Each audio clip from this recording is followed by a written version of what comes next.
संज्ञा की पुनरुक्ति को दूर करने के लिए ही सर्वनाम का प्रयोग किया जाता है। जिस सर्वनाम का प्रयोग बोलने वाला अपने लिए करे उसे उत्तम पुरुषवाचक सर्वनाम कहते हैं। परस्पर एक दूसरे की बात का संबंध हो ऐसे शब्द जो है संबंधवाचक सर्वनाम है।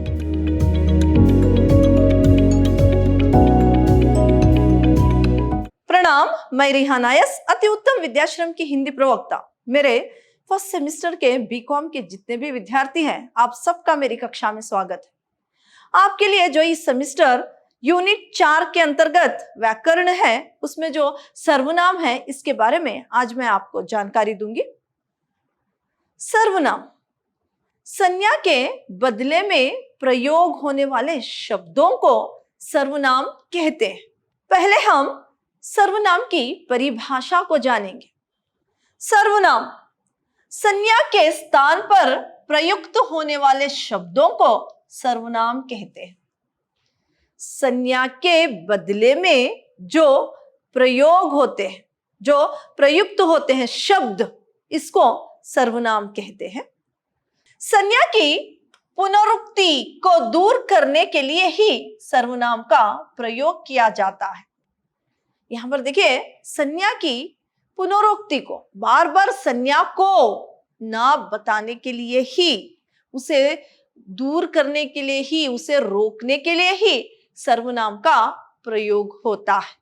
तो यहां पर जैसे मैं, हम, तू, तुम, वह, यह, आप, कौन, कोई, जो आदि, ये सब सर्वनाम के लिए उदाहरण है।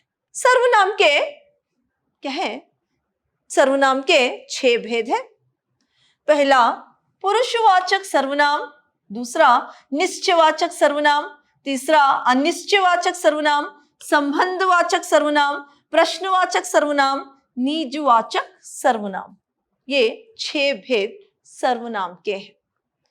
पुरुषवाचक सर्वनाम, यहां पर देखिए, पुरुषवाचक सर्वनाम जिस संज्ञा का प्रयोग यानी वक्ता या लेखक स्वयं अपने लिए अथवा श्रोता या पाठकों के लिए अथवा किसी अन्य के लिए करता है, वह पुरुषवाचक सर्वनाम कहलाता है। यहाँ पर जो वक्ता है, जो वक्ता यानी बोलने वाला खुद के लिए, श्रोता का मतलब है सुनने वाला, या कहे जो पाठकों के लिए, सुनने वालों के लिए यानी पाठकों के लिए, या किसी अन्य के लिए या किसी और के लिए जो प्रयोग करता है, कुछ शब्दों का प्रयोग करता है, वही पुरुषवाचक सर्वनाम है। तो यहां पर देखिए, पुरुषवाचक के 3 भेद हैं। उत्तम पुरुष, मध्यम पुरुष और अन्य पुरुष। उत्तम पुरुष, मध्यम पुरुष और अन्य पुरुष। उत्तम पुरुष, उत्तम पुरुषवाचक सर्वनाम किसे कहते हैं? तो यहां पर देखिए, जिस सर्वनाम का प्रयोग बोलने वाला अपने लिए करे उसे उत्तम पुरुषवाचक सर्वनाम कहते हैं। बोलने वाला खुद स्वयं के लिए जो शब्दों का प्रयोग करता है उसे उत्तम पुरुषवाचक सर्वनाम कहते हैं।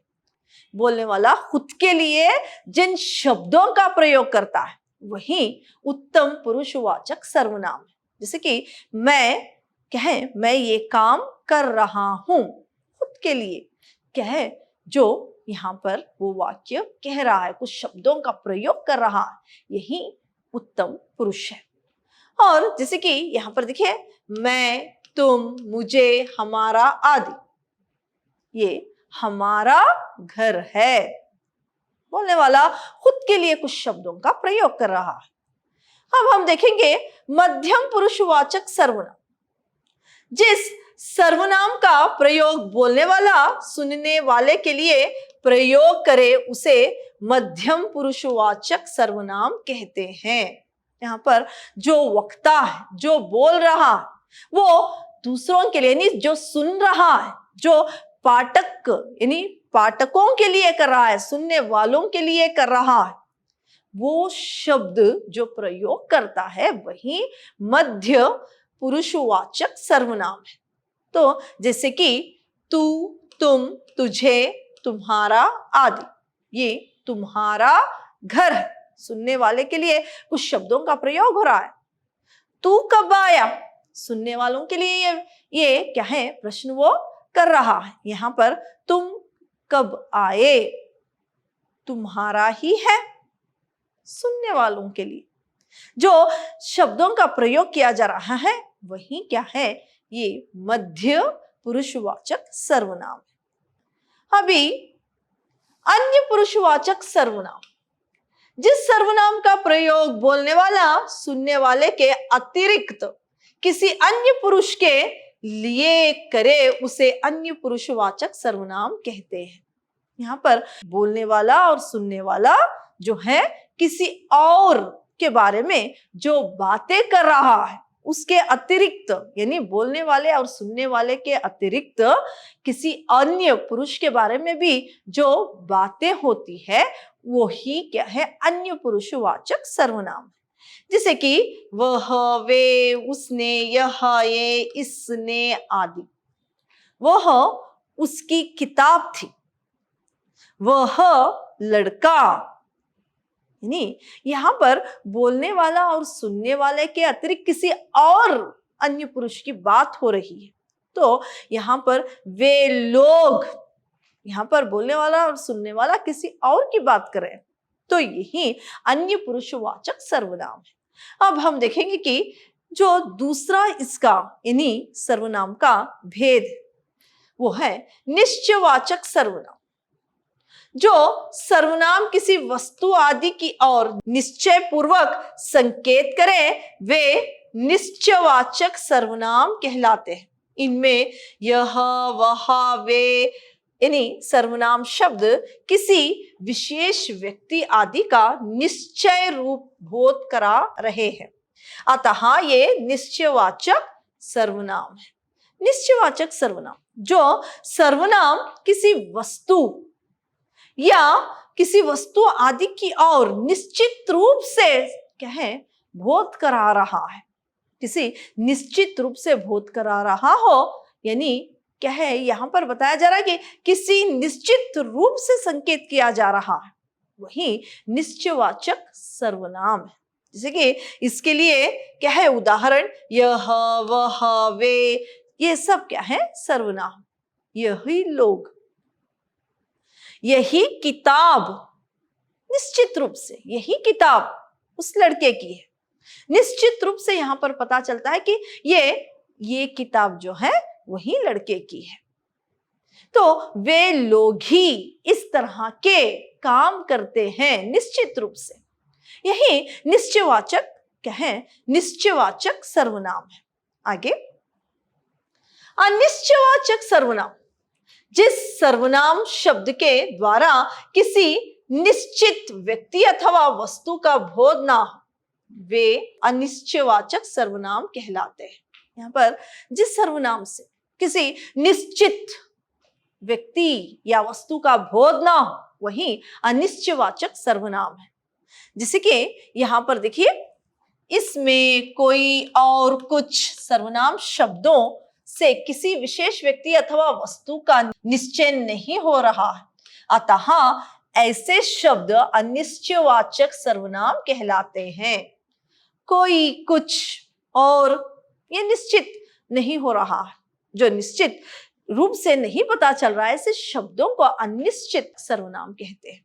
जैसे कि कोई लोग, यानी कई लोग थे, हाँ कई लोग जमा थे, कोई कुछ कहा होगा, ये सब क्या है निश्चित रूप से पता नहीं चल रहा है, इसीलिए ये क्या है अनिश्चयवाचक सर्वनाम कहलाते हैं। आगे देखिए, आगे का भेद संबंधवाचक सर्वनाम। संबंधवाचक सर्वनाम परस्पर एक दूसरी बात का संबंध बतलाने के लिए जिस सर्वनामों का प्रयोग होता है उन्हें संबंधवाचक सर्वनाम कहलाते हैं।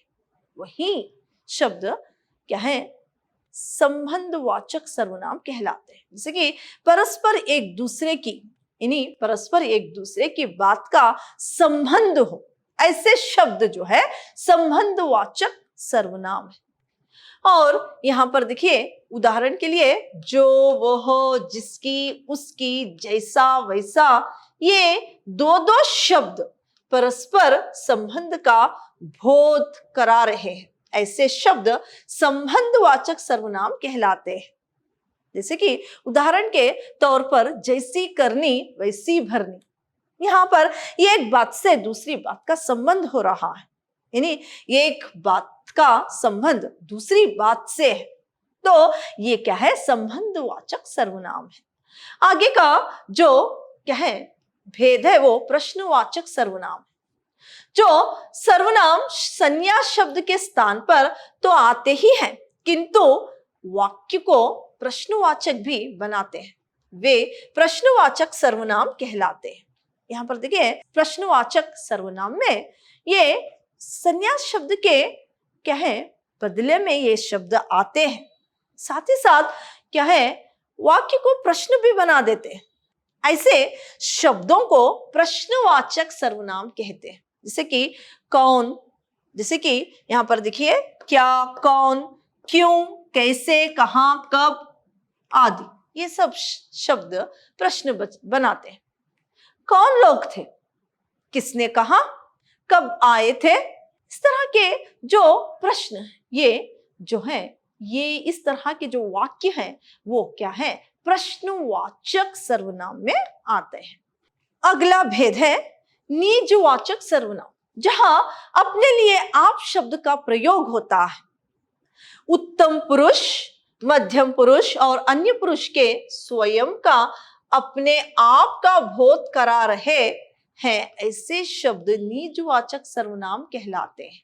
यहाँ पर क्या है जहां अपने लिए आप शब्द का प्रयोग होता है, जहां पर उत्तम पुरुष, मध्यम पुरुष और अन्य पुरुष के अपने आप का बोध, यहाँ पर अन्य पुरुष, मध्यम पुरुष और क्या है उत्तम पुरुष अपने आप का बोध कराए, ऐसे शब्दों को निजवाचक सर्वनाम कहते हैं। इसके विशेष जहां केवल आप शब्द का प्रयोग श्रोता के लिए हो, वहां वह आदर सूचक मध्यम पुरुष होता है, और जहां आप शब्द का प्रयोग अपने लिए हो वहां पर निजवाचक होता है। देखिए यहाँ पर विशेष क्या है कि जहां पर आप शब्द का प्रयोग जबकि सुनने वाले के लिए होता है, यानी जो श्रोता है, जो सुनता है, उसके लिए तो वो आदर है, जबकि अपने लिए, स्वयं के लिए सम्मान देने के लिए, इज्जत देने के लिए आपका प्रयोग, आपका जब प्रयोग होता है वो क्या है निजवाचक सर्वनाम कहते हैं। इसे निजवाचक सर्वनाम कहते हैं। तो जो सर्वनाम की परिभाषा थी और इसके भेदों के बारे में आज मैंने आपको बताया है, और अगली कक्षा में किसी और व्याकरण पर, जो भी व्याकरण में आपके लिए ये सेमेस्टर है, उसके बारे में मैं आपको जानकारी दूंगी। धन्यवाद।